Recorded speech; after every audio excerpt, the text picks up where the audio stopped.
మీ అందరికీ తెలుసు తిరుమల కొండ మీద కాటేజీ కట్టిన ఏకైక యాక్టర్గా అది స్వామివారు ఇచ్చే భిక్ష. అది నేను కడతాను అని అంటే కట్టేది కాదు, అది ఆయన వేసే భిక్ష. స్వామి నన్ను ఫ్యామిలీలోకి పిలుచుకున్నారు, నన్ను వరై మన ఇంట్లో ఉండరా అన్నారు, నాకు ప్లేస్ ఇచ్చారు, నేను కాటేజ్ కట్టాను. ఇవాళకి మీరు రాజేంద్ర ప్రాసాదము, డాక్టర్ గురుగారు డాక్టర్ శ్రీనారాయణ రెడ్డి గారు పెట్టారు ఆ పేరు.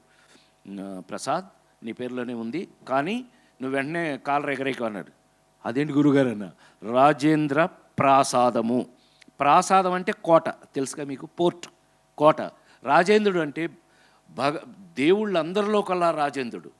రాజేంద్రుడిని ఎవరంటారు? కింగ్ ఆఫ్ కింగ్స్ ని రాజేంద్రుడు అంటాడు. అది నోరు మూసుకుని థ్యాంక్ యూ గురుగారు అన్నావు అంటే అందరితోనూ నాకు అదృష్టం అదే కదా. పివి నరసింహరావు దగ్గర నుంచి శ్రీనారాయణ రెడ్డి గారి దగ్గర నుంచి అందరూ నా ఫ్యాన్స్గా ఉండటం. శ్రీనారాయణ రెడ్డి గారు నన్ను ఏమని పిలిచేవారు తెలుసా? ఊరికే సరదాగా చెప్తున్నా, హే రాజన్ అని పిలిచేవారు.